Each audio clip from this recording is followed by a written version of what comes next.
नमस्कार, स्वागत है आपका एक बार फिर से हमारे YouTube चैनल काउट्स एकेडमी में। और आज हम देखने वाले हैं व्हीटस्टोन ब्रिज। ठीक है, तो व्हीटस्टोन ब्रिज क्या होता है, कैसे इसका जो एक थ्योरम होता है उसे डिराइव करते हैं, ये सब हम समझने वाले हैं। उसके बाद हम देखेंगे मीटर ब्रिज होता है, और मीटर ब्रिज भी कैसे व्हीटस्टोन ब्रिज के प्रिंसिपल पे वर्क करता है, ये भी हम देखने वाले हैं। ठीक है, तो स्टार्ट करते हैं व्हीटस्टोन ब्रिज। व्हीटस्टोन ब्रिज होता क्या है, सबसे पहले तो हमें कंस्ट्रक्शन सीखना है। कंस्ट्रक्शन सीखना है तो व्हीटस्टोन ब्रिज कैसे लेते हैं। व्हीटस्टोन ब्रिज होता है ना कि एक पैरेललोग्राम के शेप में क्या होते हैं, चार रेजिस्टेंसेस कनेक्टेड होते हैं। जैसे ये रेजिस्टेंस है, ठीक,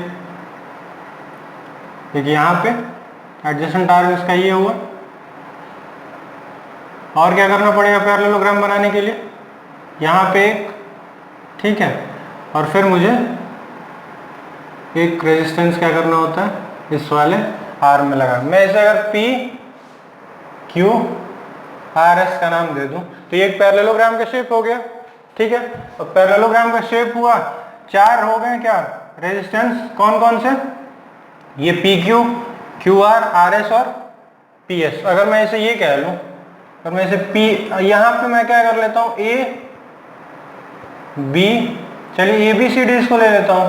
ठीक है, और रेजिस्टेंसेस को मैं क्या करता हूँ P Q R S ले लेता हूँ। ठीक है, यानी कि ये रेजिस्टेंस AB के बीच का रेजिस्टेंस P है, BC के बीच में Q, DC के बीच में R और AD के बीच में S रेजिस्टेंस है। अब मैंने क्या किया, इन दोनों डायगोनल्स के बीच में और इन दोनों डायगोनल्स के बीच में कुछ और पार्ट्स मुझे जोड़ने होंगे। जैसे मैं क्या करता हूँ, AC जो डायगोनल है इस पैरेललोग्राम का, उसके बीच में मैंने क्या किया कि एक सेल EMF के लिए एक सेल कनेक्ट कर दिया, और उसे कनेक्ट भी ऐसे किया, किसके साथ, एक स्विच के साथ। स्विच का ये सिंबल होता है।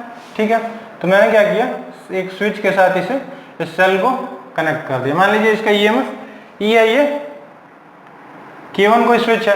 ठीक है, अब मैं क्या करता हूँ, इस वाले डायगोनल को, ये जो डायगोनल दिख रहा है मुझे, इसमें मैं क्या करूंगा, एक गैल्वेनोमीटर कनेक्ट करता हूँ। ठीक है, गैल्वेनोमीटर क्या होता है, वो भी किसके साथ, स्विच के साथ कनेक्ट किया। गैल्वेनोमीटर क्या होता है आपको पता है, करंट सेंसिटिव डिवाइस होती है। करंट यदि इस वाले ब्रांच से कोई करंट पास करेगी तो उसके डिफ्लेक्शन को मेजर, उसका जो डिफ्लेक्शन होगा वो कौन दिखाएगा, वो गैल्वेनोमीटर। इसी के लिए मैंने क्या किया, यहाँ पे स्विच के साथ क्या किया है, जो स्विच K2 है उसके साथ मैंने क्या किया, गैल्वेनोमीटर क्या किया, कनेक्ट किया। ठीक है, तो अब मुझे व्हीटस्टोन ब्रिज होता है क्या, व्हीटस्टोन ब्रिज का कंस्ट्रक्शन तो मैंने देख लिया, लेकिन ये इसका वर्किंग प्रिंसिपल क्या होता है। तो वर्किंग प्रिंसिपल ये होता है कि मैंने क्या किया है, पहले क्या किया मैंने कि K1 जो स्विच है उसको क्या किया, ऑन किया। ठीक है, K1 स्विच ऑन करने के साथ ही कोई करंट फ्लो करेगी। ठीक, तो करंट को ऐसे, करंट को फ्लो कर रही है। अब मैंने क्या किया, कुछ देर बाद तो मुझे पता है करंट की डायरेक्शन क्या हो जाएगी, अगर मैं ये EMF का प्लस और ये माइनस है। ठीक है, अब मैंने क्या किया, स्विच जैसे ही ऑन किया, स्विच ऑन करते ही एक करंट फ्लो की, मान लिया मैंने करंट, और ये करंट क्या होगी, क्योंकि ये स्विच मैंने अभी ऑन नहीं किया है तो ये वाला सर्किट अभी क्या है, ओपन है। ओपन है तो करंट इस वाले डायरेक्शन से होके इसमें जाएगी, और कुछ करंट इसमें से जाएगी। ठीक है, इसमें कोई करंट फ्लो नहीं कर रही होगी। तो मैंने मान लिया कि इसमें क्या है, I1 करंट, और इसमें क्या है, I2 करंट। यानी कि जो A ब्रांच से जो स्प्लिट हो रही है करंट, वो A B C की तरफ I2 जा रही है। तो मुझे यहाँ भी पता चल गया कि ये भी I2 होगा, क्योंकि इस वाले ब्रांच में कोई करंट नहीं फ्लो कर रही है, और ये भी क्या हो जाएगा, मेरा I1 होगा। ठीक है, ध्यान दीजिएगा इसमें। ठीक, अब मैं क्या कर सकता हूं, अब मैंने क्या किया, K2 को क्या किया, ऑन किया। K2 अब तक ऑफ था, ऑन किया। अब मैं देख रहा हूं, तो व्हीटस्टोन ब्रिज बनाने के लिए मुझे क्या करना होता है कि K2 को ऑफ जैसे ही मैंने किया, फिर भी मैं देख रहा हूं इस गैल्वेनोमीटर में कोई डिफ्लेक्शन नहीं हो रहा है, यानी कि जो पहले नहीं हो रहा था जो डिफ्लेक्शन, अब भी कोई डिफ्लेक्शन नहीं हो रहा है।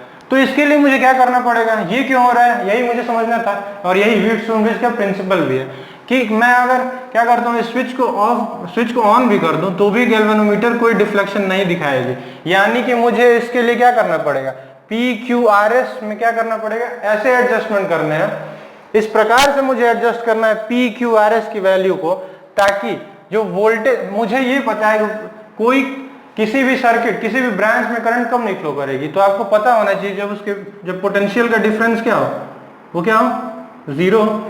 ठीक है, पोटेंशियल डिफरेंस जब जीरो होगा दो पॉइंट्स के बीच में, तो उनके बीच में कोई करंट फ्लो नहीं करती है, ये आपको पता होना चाहिए। ठीक है, यानी कि मुझे इस प्रकार से एडजस्ट करना है पी क्यू आर एस को कि ये जो बी और डी दोनों के बीच का पोटेंशियल क्या हो, सेम हो, यानी v b minus v d क्या हो, जीरो। ठीक है, यहाँ मॉड लगा दिया, कोई भी अधिक पोटेंशियल पे हो सकता था। ठीक, तो v b minus v d तो यहाँ पे जीरो ही है, यानी कि v b is equal to v d. ठीक है, दोनों का पोटेंशियल इस पॉइंट का और इस पॉइंट का सेम होना चाहिए, तभी जाके ये गैल्वेनोमीटर क्या नहीं करेगी, कोई डिफ्लेक्शन शो नहीं करेगी। तो ये कब हो सकता है? ठीक है, तो मुझे ये समझना होगा जब ये करंट फ्लो की मान लीजिए आई है, जो I1 और I2 में बटी, तो जैसे ही मैंने करंट फ्लो कराया, अब I2 इसमें जा रही है और I1 इसमें जा रही है, तो मैं ये लिख सकता हूं, इस बात को समझिए आप, कि चूंकि इस यहाँ पे अब ये दोनों पैरेलल है, इस वाले में कोई करंट जा नहीं रही है, बंद करने स्विच को ऑन करने के बाद भी ये दोनों क्या हो गए, फिर पैरेलल में हो गए, यानी कि ये वाला ADC is parallel to ABC। ठीक, और ये मुझे पता है कि VB और VD का पोटेंशियल क्या है, सेम है, यानी इन दोनों का पोटेंशियल डिफरेंस, इसमें जो पोटेंशियल डिफरेंस है वही इसमें पोटेंशियल डिफरेंस है, क्योंकि जब मैंने स्टार्ट यहां से किया और इन दोनों पॉइंट पे आते आते मुझे दिखा कि इस वाले इन दोनों पॉइंट का पोटेंशियल सेम है, यानी इन दोनों में ड्रॉप भी सेम है, कोई समस्या नहीं। ठीक है, तो मैं यहाँ लिख सकता हूँ I2, तो ड्रॉप किसको रिप्रेजेंट करते हैं, I2P is equal to I1S लिख सकता हूँ, ये मेरा क्या है, इक्वेशन 1 है। सिमिलरली मैं ये कह सकता हूँ इस वाले पॉइंट पे C पे पोटेंशियल यहाँ पे है कुछ है, और इस वाले पॉइंट पे पोटेंशियल कुछ है, लेकिन दोनों के बीच का डिफरेंस क्या है, जीरो है, तो इन दोनों पोटेंशियल सेम है और ये वाला सेम है, तो मैं ये भी तो लिख सकता हूँ कि I2Q इज इक्वल टू क्या होगा बताइए, I1R, दो इक्वेशन हो गए। ठीक है, यहां से मैं क्या लिख सकता था, I1 by I2 is equal to पहला इक्वेशन से P बाई S में लिख सकता हूं, बिल्कुल लिख सकता हूं। दूसरे से क्या लिख सकता हूं, I1 बाई I2, बताइए, इस वाले से I1 बाई I2 कितना हो जाएगा, Q बाई R हो जाएगा, बिल्कुल हो जाएगा। अब मैं देखता हूं I1 बाई I2 ये भी है, I1 बाई I2 ये भी है, तो अब मैं क्या कर सकता हूं, तो यहां से मैंने पता कर लिया कि P by S is equal to Q by R, या इसको मैं ऐसे भी लिख सकता हूं P by Q is equal to S by R। ठीक है, तो ये डिपेंड करता है ना कि आपने किस उसमें लिया है, जैसे आपका क्या है, जैसे कहते हैं कि P किस रेंज या ऑर्डर में लिया है, P Q R S। ठीक है, तो यहाँ पे मेरा क्या होगा, P by Q is equal to S by R, यानी दो एडजेसेंट आर्म्स ये वाले का इन वाले दो एडजेसेंट आर्म्स के रेजिस्टेंसेस का रेशियो जो होगा इसके इक्वल होगा। ठीक है, यानी कि P by Q is equal to S by R, यही हमारा क्या है, व्हीटस्टोन ब्रिज है। कहने का अर्थ ये था, अगर मैं शुरू से कहूँ तो व्हीटस्टोन ब्रिज, ये मैंने कंस्ट्रक्शन देखा, अब मुझे ये करना था ऐसा कुछ एडजस्टमेंट करना है इन चारों रेजिस्टेंसेस के बीच में, ताकि ये जो पहले जो मैं K2 जब खुला हुआ था, स्विच ऑफ थे, तो पहले डिफ्लेक्शन तो जीरो था इस वाले ब्रांच में, लेकिन अब भी क्या हो, बंद करने के बाद भी ये क्या हो, इसका डिफ्लेक्शन जीरो दिखा है। तो ये कब पॉसिबल होगा, उसको मैंने ये डिराइव किया, P by Q is equal to S by R होगा, तभी ये कंस्ट्रक्शन यानी व्हीटस्टोन ब्रिज का ये प्रिंसिपल तभी फॉलो करेगा जब P by Q is equal to S by R होगा। तो आई होप ये क्लियर होगा। ठीक है, अब हम क्या करते हैं, मीटर ब्रिज की ओर बढ़ते हैं। मीटर ब्रिज क्या होता है और उसका फॉर्मूला वो कैसे डिपेंड करता है इस पे, वो भी हम देखने वाले हैं।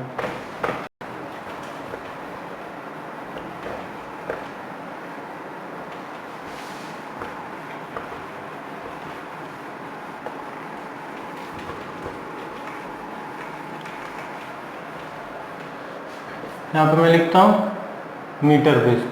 ठीक है, मीटर ब्रिज क्या होता है, तो मीटर ब्रिज क्या होता है, इसे भी हम क्या करते हैं, व्हीटस्टोन ब्रिज की तरह ही क्या होता है, वो भी रेजिस्टेंस निकालने का काम आता है, ये भी रेजिस्टेंस निकालने का काम आता है। ठीक है, तो रेजिस्टेंस निकालने के लिए मुझे अब करना क्या होगा, मुझे क्या चाहिए, अब कंस्ट्रक्शन में देख लेता हूँ। कंस्ट्रक्शन के लिए मुझे क्या चाहिए ना, पहले तो मुझे ये ध्यान देना चाहिए, मुझे ये पता होना चाहिए, जैसे एक मैं स्केल लेता हूँ। ठीक है, एक स्केल लिया मैंने, वुडन स्केल।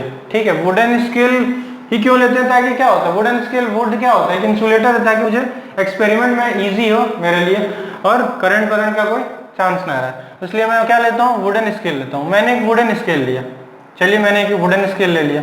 ठीक है, अब उस पर मैंने क्या किया कि एक वायर फिक्स कर दिया, मैं वुडन स्केल को हटा दिया, मैंने क्या किया, एक 100 सेंटीमीटर का स्केल है, 100 सेंटीमीटर का स्केल होगा, उस पर क्या किया मैंने, दो पॉइंट्स पे स्क्रू लगा के मैंने क्या किया बताइए, 100 सेंटीमीटर का कॉन्स्टेंटन या मैंगनीन का ये आपको बिल्कुल ध्यान रखना है कौन से वायर्स हो सकते हैं, कॉन्स्टेंटिन या फिर मैंगनीज, ठीक है, एलॉयज हैं ये, उनका वायर लेते हैं। अब मैं क्या कर रहा हूं, यहां से मैंने क्या किया, एल स्ट्रिप लिया, एक एल स्ट्रिप लेने का तात्पर्य आप समझेंगे क्यों लेते हैं हम। एक तरह से बहुत सारे कनेक्शन हमें करने होते हैं, इसलिए क्या होते हैं, टुकड़ों टुकड़ों में स्ट्रिप्स लेना होता है। ये स्ट्रिप किसका होता है, ये आपको ध्यान रखना है, ये कॉपर की स्ट्रिप है, ठीक है। कॉपर की स्ट्रिप पे मैंने क्या किया, ये कॉन्स्टेंटिन या मैंगनीज का वायर लगा दिया। इस वाले साइज, इस वाले में भी वैसे ही करना है मुझे, ठीक। कैसे होगा, ये है, ठीक है, ये एल शेप की स्ट्रिप हो गई। एक और बीच में मुझे लेना पड़ेगा, ठीक। अब यहां एक बात समझनी है मुझे, ठीक। अब करना क्या होता है ना कि मैंने देखा ये एक वायर है, अब यहाँ पे मैंने एल स्ट्रिप्स के स्क्रू, यहाँ पे क्या होते हैं ना कि बाइंडिंग स्क्रूज होते हैं, ये जो स्क्रू लगा हुआ है इस वाले स्क्रूज में ही क्या किया गया है, इस वायर को बाइंड किया गया।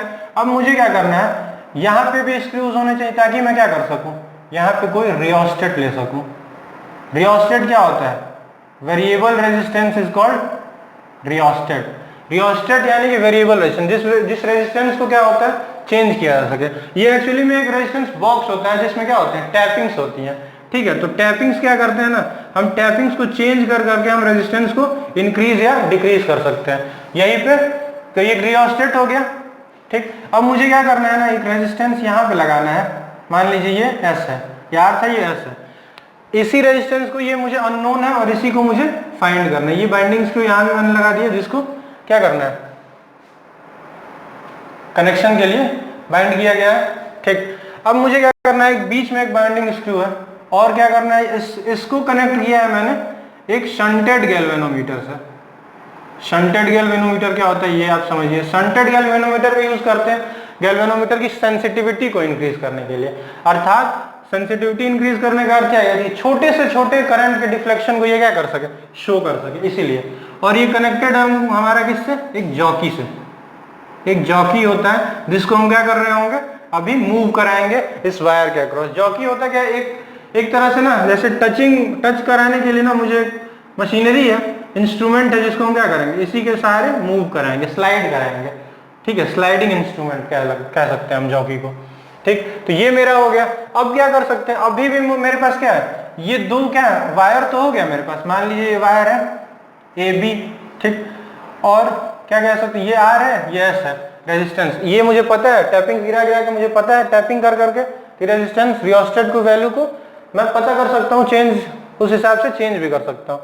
और लेकिन इसकी वैल्यू मुझे पता नहीं है, एक फिक्स्ड रेजिस्टेंस है। अब मैंने क्या किया, मुझे करंट चाहिए, ठीक। तो करंट के लिए मुझे क्या करना पड़ेगा, यहाँ भी स्क्रू, बाइंडिंग स्क्रूज चाहिए और यहाँ से मुझे क्या करना होगा, कनेक्शन देना होगा। और मैं इसे कनेक्शन देता हूँ, कैसे कनेक्शन दे पाऊंगा, देखिए ध्यान से। तो कनेक्शन देने के लिए मैं क्या करूंगा, एक स्विच के सहारे क्या लगा दिया मैंने, बताइए, सेल या ईएमएफ कह लीजिए, मान लीजिए के स्विच है, ठीक, ठीक है। अब मैं क्या कर रहा हूं, देखिएगा, समझिएगा कैसे। क्या ये व्हीटस्टोन ब्रिज की तरह आपको दिख रहा है, पैरेललोग्राम जो मैंने बनाया था पिछले वाले, उसमें क्या था, एक ब्रांच पे ये, दूसरे पे ये, तीसरे पे ये और चौथे पे ये। कैसे, अभी समझ में आएगा। देखिए इसमें भी वही काम करना है, मुझे क्या चाहिए, इसमें क्या चाहिए, डिफ्लेक्शन नहीं चाहिए। तो इसको डिफ्लेक्शन ना लाने के लिए इसमें मैंने जैसे ही स्विच को ऑन किया, ठीक है, स्विच को ऑन करते ही क्या हुआ, करंट फ्लो किया, कुछ करंट इसमें गई, कुछ करंट इसमें गई, कुछ पोटेंशियल ड्रॉप दोनों में, ये दोनों पैरेलल हो गए तो इन दोनों में पोटेंशियल ड्रॉप तो सेम हो गया। लेकिन मुझे ये पता है कि अब मुझे क्या करना है, इस गैल्वेनोमीटर में मुझे डिफ्लेक्शन नहीं चाहिए। यानी कि वही बात है कि ऐसा कोई पॉइंट ढूंढना है इस वाले वायर पे जिससे क्या हो, इसका और इसका पोटेंशियल सेम हो जाए ताकि कोई करंट फ्लो ना कर पाए, ठीक। तो उसके लिए मुझे क्या करना पड़ेगा, उसके लिए मुझे ये करना है कि मैं स्लाइड कराऊंगा इस जॉकी को इस पूरे वायर पे और प्रेस कर करके मैं देख रहा हूंगा। जब आप एक्सपेरिमेंट करेंगे लैब में, फिजिक्स लैब में, तो आप देखेंगे आपके सामने ये पड़ा होगा, बिल्कुल क्लियर हो जाएगा वहां पे आपको। तो यहाँ पे हम टच करा करा कर देख रहे होंगे कि किस पॉइंट पे ये इसमें डिफ्लेक्शन नहीं है। मान लीजिए एक ऐसा पॉइंट आ गया जो कि ए से कितने लेंथ पे है, एल लेंथ पे है, वहां पे मुझे क्या मिल गया, कोई डिफ्लेक्शन नहीं मिल रहा है गैल्वेनोमीटर का। तो ऑब्वियस सी बात है ये वाला डिस्टेंस जो हो जाएगा 100 माइनस एल हो जाएगा। क्यों? क्योंकि पूरा 100 सेंटीमीटर का है, अगर ये डिस्टेंस एल होगा तो ये 100 माइनस एल हो जाएगी। तो मुझे ये पता चला कि एल डिस्टेंस ए से अगर मैं यहाँ पे टच करा रहा हूँ, प्रेस करा रहा हूँ जॉकी को, तो मुझे यहाँ कोई डिफ्लेक्शन नहीं मिल रहा। तो मैं व्हीटस्टोन ब्रिज के प्रिंसिपल से यहाँ पे ये ऐसे डायरेक्ट लिख सकता हूँ। क्या? मान लिया मैंने कि ए और ये सी पॉइंट है, ए सी का कुछ लेंथ और ये एसी का लेंथ तो ए एल है, उसका रेजिस्टेंस मान लेता हूँ, कोई वायर है, कंडक्टिंग वायर का रेजिस्टेंस होता है, आपने पढ़ा होगा। मान लिया इसका पी रेजिस्टेंस है और इसका क्यू रेजिस्टेंस है, ठीक। तो मैं ये कह सकता हूँ, व्हीटस्टोन ब्रिज में मैंने ये पढ़ा था कि एडजेसेंट आर्म्स जो होते हैं उनके रेजिस्टेंसेस का रेशियो जो होता है वो इक्वल होता है। तो r by S is equal to p by q मैं लिख सकता हूँ, बिल्कुल लिख सकता हूँ, ठीक है, कोई कंफ्यूजन नहीं होनी चाहिए। यही व्हीटस्टोन ब्रिज का प्रिंसिपल है और इसी प्रिंसिपल को फॉलो करके मैंने मीटर ब्रिज बनाया। मीटर ब्रिज क्यों कह रहा हूँ? क्योंकि ये 100 सेंटीमीटर का स्केल है, 100 centimetre is equal to 1 metre, ठीक है। अब ये बताइए, मुझे ये पता है कि रेजिस्टेंस जो होता है किसी भी वायर का, मुझे अगर P का रेजिस्टेंस निकालना होगा तो मुझे ये पता है कि रो एल बाई, अगर इसकी लेंथ क्या है? एल है, और क्रॉस सेक्शन अक्रॉस जो वायर है वो क्या है? सेम है। तो मैं ये एरिया अगर कह लूँ इसको, ठीक है, एरिया मैंने क्या कह लिया? स्मॉल ए लिख लो, कंफ्यूजन ना हो। और क्यू का अगर मुझे निकालना हो तो रेजिस्टिविटी तो सेम ही होगी क्योंकि मटेरियल तो सेम है और एरिया भी सेम है। अगर मैं P बाई P और Q का रेशियो निकालना चाहूँ तो क्या होगा? यहाँ से L अपॉन 100 माइनस एल होगा। तो इस वाले वैल्यू को मैं इसमें पुट करता हूँ तो यहाँ से मुझे क्या मिल जाएगा बताइए? R by S is equal to L upon 100 minus L, और यही मेरा मीटर ब्रिज बनाने का प्रिंसिपल है, ठीक है। तो मीटर ब्रिज मुझे बनाना है जो कि व्हीटस्टोन ब्रिज के प्रिंसिपल पे वर्क करता है। तो व्हीटस्टोन ब्रिज के प्रिंसिपल पे वर्क करने का अर्थ क्या है कि दो एडजेसेंट आर्म्स जो रेजिस्टेंसेस है उनको ऐसे एडजस्ट किया गया कि दो एडजेसेंट आर्म्स के रेजिस्टेंसेस का रेशियो क्या है? इक्वल है, ठीक। तो उसके लिए मुझे क्या करना पड़ेगा? एडजस्टमेंट में लेंथ मुझे पता है कि रेजिस्टेंस के डायरेक्टली प्रोपोर्शनल होती है, उसी वाले मेथड को मैंने यूज किया है और मेरा आ गया R by S is equal to L upon 100 minus L, ठीक है। तो आई होप क्लियर होगा आपको।